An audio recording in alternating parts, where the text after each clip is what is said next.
নমস্কার বন্ধুরা, পম্পার কিচেনে আপনাদের সকলকে স্বাগত। এই প্রচণ্ড গরম থেকে মুক্তি পেতে ঠান্ডা ঠান্ডা আইসক্রিমের জুড়ি মেলা ভার।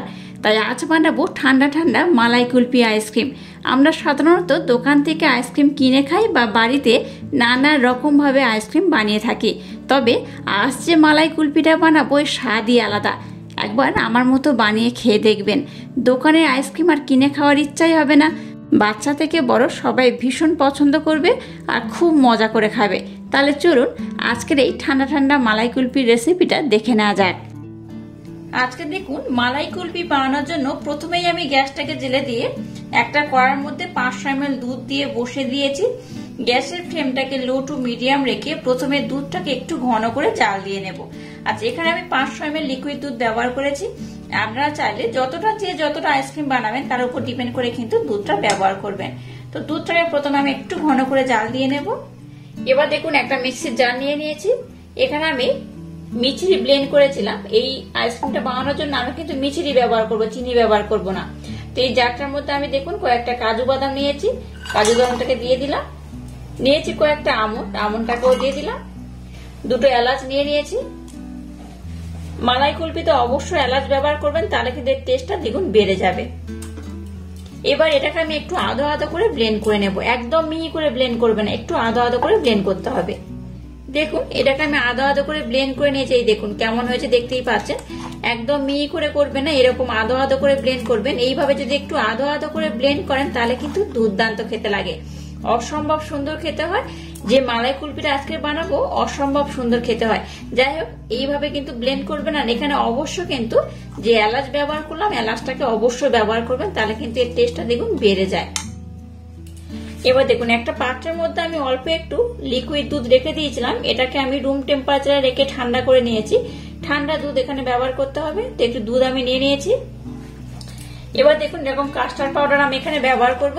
এটা যেহেতু আমি কাস্টার্ড মালাই কুলফি বানাবো, তাই এখানে 1 চামচ এই কাস্টার্ড পাউডার দিয়ে দেবো। খুব বেশি দরকার নেই, 1 চামচ দিলেই হবে। এটা দিলে কি হবে, দেখতে তো সুন্দর হবে, খেতেও দুর্দান্ত হবে, স্মেলটাও খুব সুন্দর হবে।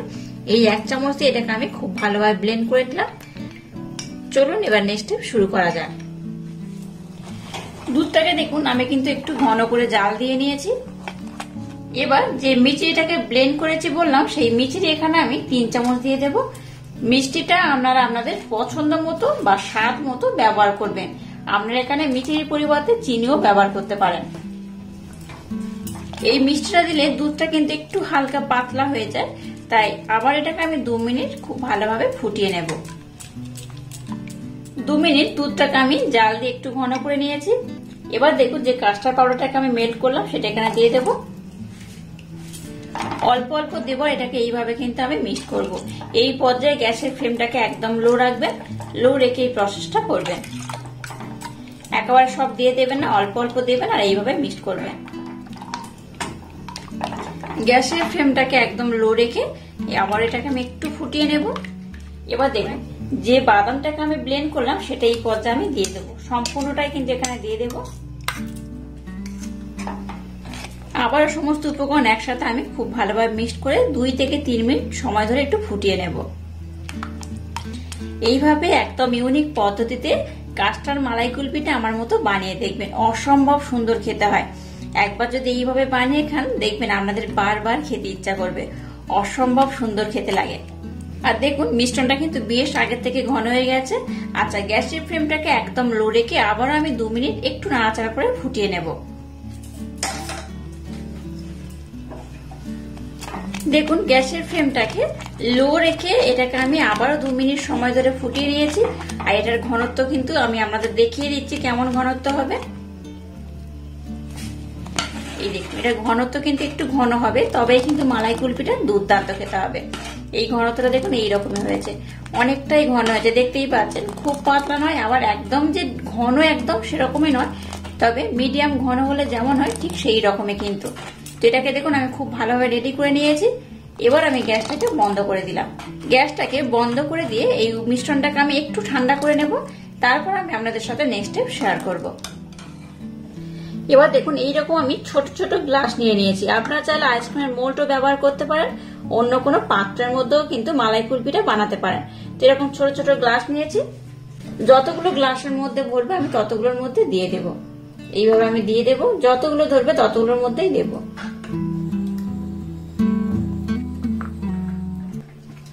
এই আইসক্রিমটা একবার আমার মতো বানিয়ে দেখবেন।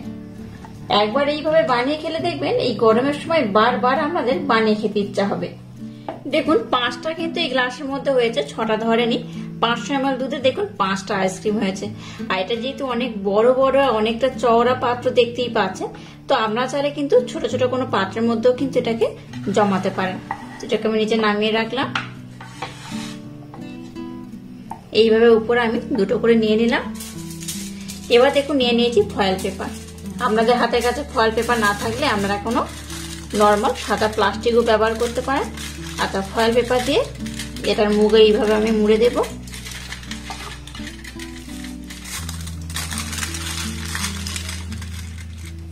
আর এইভাবে মুখের মধ্যে আমি কাট লাগিয়ে দেব।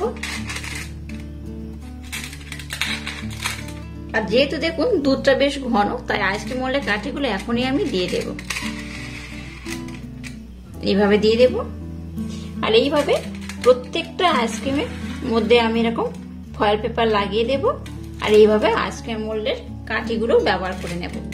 দেখুন সবগুলোর মধ্যে আমি আইসক্রিম মোল্ডের যে কাঠি হয় সেগুলোকে লাগিয়ে দিয়েছি। আপনারা চাইলে কিন্তু নর্মাল ফ্রিজে 8 ঘন্টা রাখার পর তারপর বার করে কাঠি দিতে পারেন, তবে দরকার নেই। যেহেতু দুধটা অনেকটা ঘন, তাই এই পর্যায়ে কিন্তু কাঠি ব্যবহার করলে কোনো সমস্যা নেই। তো যাই হোক, ওভারনাইট পর আমি আপনাদের দেখাবো আইসক্রিমগুলো কত সুন্দর হয়েছে। মালাই কুলফিগুলোকে দেখুন ওভারনাইটের জন্য আমি ডিপ ফ্রিজে রেখে দিয়েছিলাম। ওভারনাইট পর আমি আপনাদের দেখাচ্ছি, দেখুন কত সুন্দর হয়েছে। আমি ফয়েল পেপারের মুখটাকে আমি খুলে নিচ্ছি। দেখুন খুব সুন্দরভাবে কিন্তু জমে গেছে, দেখে বুঝতেই পাচ্ছেন একদম টাইট হয়ে জমে গেছে। তো সবগুলোকে প্রথমে আমি এইভাবে খুলে নেব। দেখুন প্রত্যেকটা কিন্তু খুব সুন্দর হয়েছে। তো এটাকে কিন্তু নর্মাল জলে এই পোর্শনে একটু ডুবিয়ে রাখবো, তারপর দেখবেন অটোমেটিক এটা এই পাত্র থেকে উঠে আসবে আর খুব সুন্দর হবে। নতুবা একটু হাতের মধ্যে এইভাবে করে নেবেন, দেখবেন খুব সহজে আর খুব ভালোভাবে কিন্তু মোল থেকে ছেড়ে উঠে আসবে। খুব সুন্দর এগুলো দেখতে হয়েছে। এগুলো ওঠানোর পর আমি আপনাদের দেখাচ্ছি এটা কত সুন্দর হয়েছে। এই দেখুন এটাকে আমি একটু এই পোর্শন জলের মধ্যে রেখে দিয়েছিলাম, এটা কত সহজ আর কত সুন্দর উঠে আসবে। দেখুন এই দেখুন কত অপূর্ব, কত অসাধারণ হয়েছে। দেখুন এইভাবে অবশ্য বাড়িতে একবার ট্রাই করবেন, আশা করছি আপনাদের ভীষণ ভালো লাগবে। প্রত্যেকটা দেখুন কত সুন্দর হয়েছে, সবগুলোই কিন্তু খুব সুন্দর হয়েছে। দেখুন সবগুলো কত সুন্দর হয়েছে। এবার দেখুন একটু আমন্ড আর একটু কাজু বাদাম আমি এইভাবে টুকরো টুকরো করে নিয়েছি, উপর থেকে দিয়ে দেব। উপর থেকে দিলে কি হবে, এটা কিন্তু দেখতে খুব সুন্দর লাগবে। এটা তো সুন্দর দেখতে এমনিতেই হয়েছে, খেতেও কিন্তু দারুণ লাগবে। বাচ্চা থেকে বড় সবাই ভীষণ পছন্দ করবে আর ভীষণ মজা করে খাবে। অবশ্যই আমার মতো একবার হলো ট্রাই করবেন, আশা করছি আপনাদের ভীষণ ভালো লাগবে। এবার একটু আমন্ড আমি উপর থেকে দিয়ে দেব অল্প একটু পেস্তা। ড্রাই ফ্রুটটা আপনাদের অপশনাল, আপনাদের মনের মতো দিতে পারেন। আমি এইভাবে এটাকে ডেকোরেশন করে দেব। দেখুন প্রত্যেকটা আইসক্রিম কিন্তু খুব সুন্দর হয়েছে আর খুব সুন্দরভাবে হয়ে গেছে। এই দেখুন দেখতেই পাচ্ছেন কতটা অপূর্ব, কতটা অসাধারণ হয়েছে। আজকের এই ইউনিক স্টাইলে আইসক্রিমের রেসিপি যদি আপনাদের ভালো লাগে তাহলে চ্যানেলটাকে লাইক, শেয়ার, কমেন্ট এবং সাবস্ক্রাইব করবেন। আর পাশে থাকা বেল আইকনটা প্রেস করে দেবেন। তাহলে টাটা, আবার দেখা হচ্ছে নতুন কোনো রেসিপি নিয়ে।